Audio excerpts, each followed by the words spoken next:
My name is Jonah. I'm 60 years old this year, and until recently, I thought I had controlled everything. My life has been peaceful for thousands of years. I live with my wife, Beth, in a house in the countryside, surrounded by a forest, the same land that I have cultivated since I was a child. It is a peaceful place, far from the chaos of the city, and until recently, I thought it was all I needed to be happy. I have never had a great interest in technology, social media, mobile phones, all of which seem strange and useless. I grew up with my hands on the ground, working hard, and I like such a simple life. Then one day, my son, Adam, the son of a fisherman, decided that I needed to update myself. He came to visit me on the weekend, as usual, and while we were talking, sitting on the porch with a can of beer in his hand, he said to me, "Dad, why don't you join the social network? That way, you can keep in touch with your family and friends. Everyone is on it now. That's the way not to lose contact." I don't think there's anything wrong with that, and in some way, it's true. As the children grew up and the house became quieter, the idea of seeing old friends and distant relatives doing something became attractive to me. So, with the help of Adam, I joined. I created a Facebook account, posted a recent photo that it took for me, and started exploring this new world. At first, everything was quite fun. I looked at the photos of my old classmates, laughed when I saw some of my friends have grown up a lot, and followed the updates from my children, who seem to be comfortable in this digital world. I feel like I'm still a part of the world, even though I'm from afar, and I like it. There's something comforting when I know that even though the physical distance is big, I can still feel connected to everyone. But as time goes by, everything starts to change. I start to pay attention to the details that I've missed before. I see people who always seem happy, always busy with trips, parties, social events, colleagues who buy new cars, share photos of new houses that have been renovated, old friends who organize weddings for their children, or welcome other children into their lives. And I, sitting on a chair with a phone in my hand, looking at those seemingly perfect lives. Inside me, a feeling that I've never known before, jealousy, starts to come up. I don't realize that it's eating me up, at least at first. But every day, I spend more time scrolling through those personal pages, comparing my life to others. Why do they seem so happy, while I feel stuck here? Why can't I do what they do? I've worked hard all my life, but I feel like I have nothing to show off. And it's not just about money or success. I start to reflect on every little detail in other people's lives. I look at the pictures of families who are smiling and thinking, maybe they're not as happy as they seem. I don't know how many difficulties they're hiding. I see friends enjoying dinner at a luxurious restaurant and think, maybe it's just an appearance. How can they pay back? Maybe they're in debt. As time goes by, my habit of checking social media has become a real obsession. Every morning, before I go to bed, I check my phone to see if anything happens. Every day off, every time I'm free, I spend it looking at other people's lives, and I can't avoid reflecting on them. What makes me most anxious is that I don't even realize what's happening. I convince myself that I'm not doing anything wrong. I've never criticized anyone publicly. They're just thoughts I keep to myself. No one will know about them, and no one will be hurt. But that's not the truth, and I won't understand it until later. One Saturday morning, I decided to take a break from everything for a while. I felt the need to return to simple things to reconnect with nature. Beth went out to do some chores, and I brought my gun, like I usually do in the fall, and went to the back of the forest.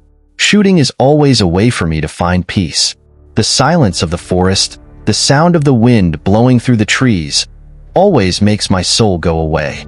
But that day, something was wrong. I can't let go of the thoughts that are circling in my head.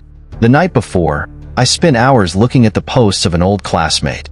He was always smart, but I've never considered him successful. Then he posted pictures of a new ship, with his family, smiling. How could he do that? I asked myself, what does he need a ship for? He was just showing off.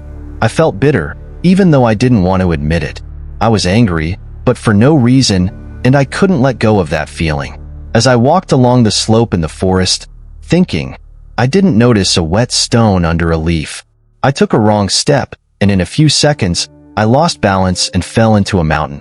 I felt a small pain in my head when I hit a stone, and everything went black. I don't know how much time has passed. Maybe a few minutes, a few hours, or maybe just a moment. But when I opened my eyes, I saw myself in a place that I've never seen before. And for sure, it wasn't the forest where I fell. I was surrounded by a barren land. The ground under my feet was black as coal, as if a spark had destroyed everything. The air was heavy, suffocating, and every breath made my lungs explode. I looked up at the sky, but there was no light. There was only a dark red light, shining through the fog. There was no wind, only terrible silence.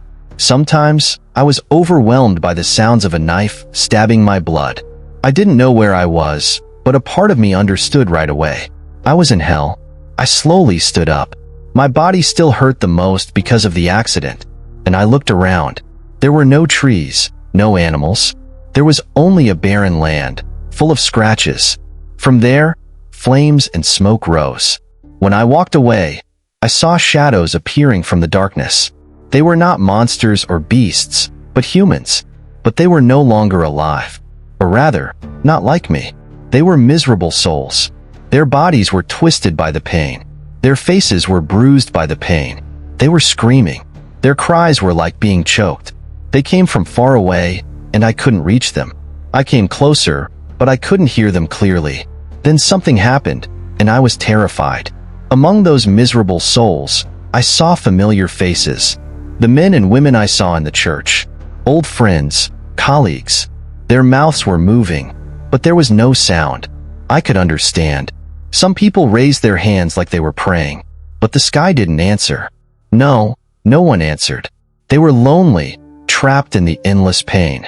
I stopped suddenly when one of those shadows passed by me. It was a woman. Her face was bruised by the pain, but there was something familiar about her. I looked closer and realized. In the horror, it was Mary, a woman who used to attend the church with me. She always had a complicated life, but despite all the difficulties, she tried to keep her faith. Now, her soul is trapped there, in the endless pain. When I looked at her, I felt a presence behind me. I quickly turned around and saw a shadow appear from the darkness. It was a ghost, but not a normal ghost. Its face was human, but it was bruised by pain and suffering. It knew about salvation, but it lost it forever. Its eyes were deep, and it looked at me. Its eyes were deep, and it looked at me. "Who are you?" I asked. My voice trembled with fear. The ghost looked at me. Its voice was deep, and it looked at me. "I used to be human. I used to be a preacher. I used to live a life of prayer. I led people to my faith. At least that's what I thought. But inside me, my heart was paralyzed. I looked at others. I felt superior. I looked at their lives, and I was jealous. But I never said it. I thought I was saved, because I didn't act clearly, but my heart was full of poison. And that poison brought me here. My blood froze. The words of the ghost were like a straight blow to my heart. I realized it was talking about me. I was no different from it. Every time I reflected, every time I was jealous of other people's lives, I came closer to the conclusion of myself. I believed that my thoughts were harmless, that they had no consequences. But now, I saw the truth. I never did anything wrong. I tried to protect myself. I never said anything to anyone. They were just my thoughts. I never hurt anyone with my words. The ghost slowly shook its head, as if in pain. It wasn't just what I said that mattered. It was also what was nurturing inside me. Reflecting, being jealous. Jesus taught us to live with compassion, not to judge others. Many people chose to observe, to criticize, but never tried to understand. You live a life of comparison and discrimination, and now you have to pay the price. Those words hit me like a hammer. Every time I judged someone, every time I was jealous of other people's happiness, I built a prison for my soul. And now I have to see what I really became. Then the ghost came and looked straight into my eyes. But it was too late. It spoke softly. "You are different from me. I see a beautiful light in you. Maybe there is still a chance." I knelt down. My heart was full of anxiety. Everything I did, everything I judged, everything I nurtured inside me, overflowed into me like a huge wave. I felt small, normal, and finally saw the true importance of my sin. With my hands closed, I looked up at the dark sky and prayed, "Lord, please forgive me. I lived without understanding. I judged other people without seeing their real pain. I was jealous of their happiness without knowing what was behind it. Please save me. Then everything was gone. I woke up in a hospital bed.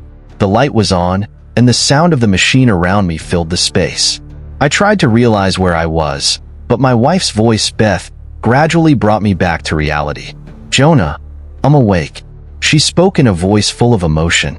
Her hands were warm, holding tight to my hand, and I could see the tears in her eyes. He slept for a week. We thought he was gone. A week. Those words hit my ears like a thunderbolt. I felt like I was separated for many years, trapped in a never-ending nightmare. The hell I saw, the souls in pain, the sounds, the silence, was it real? Or was it just a dream?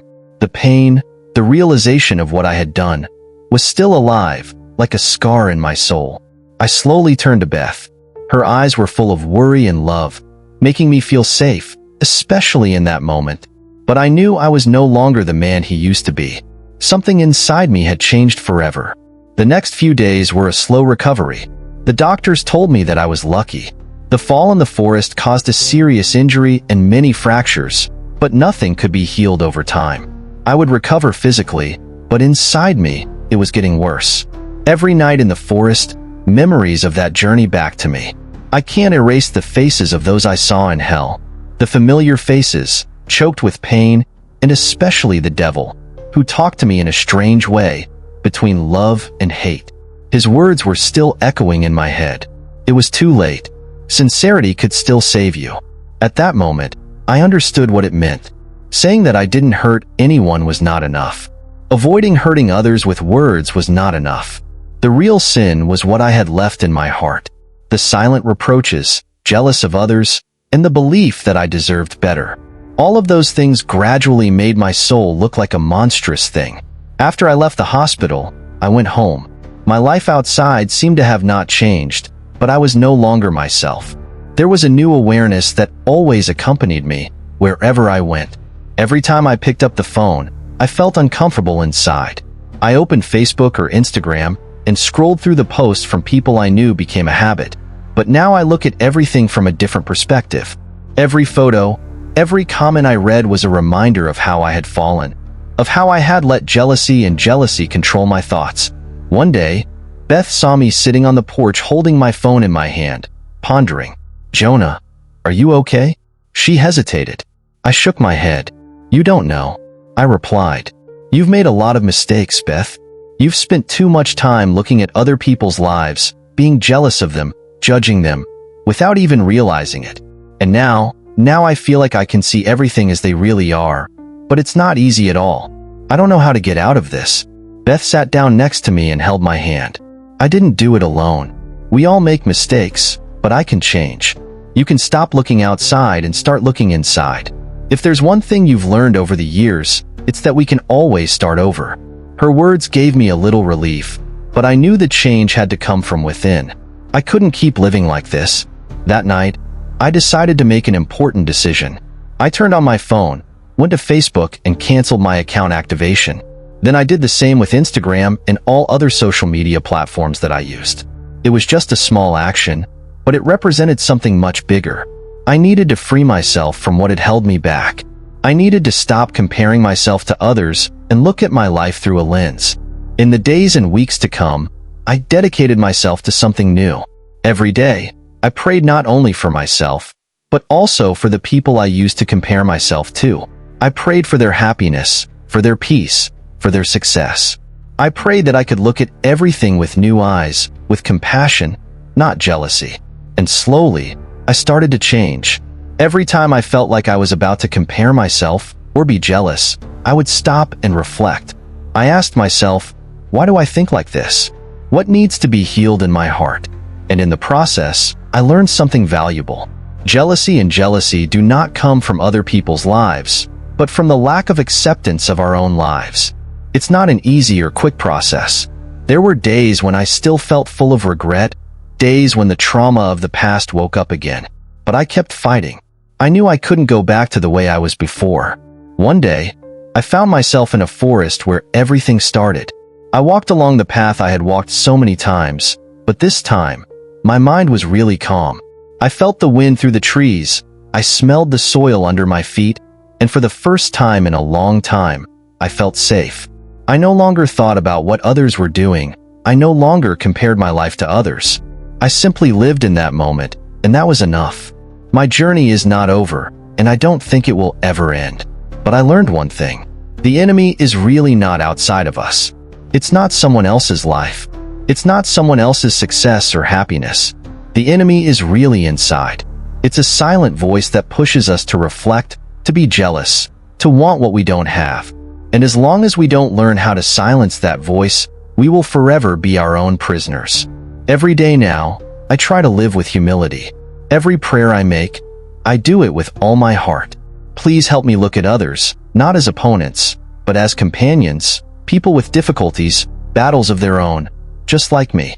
And if there's one thing I've learned from that terrible journey to hell, it's that even if you believe that you are worthy or harmless, the most important thing is still your heart.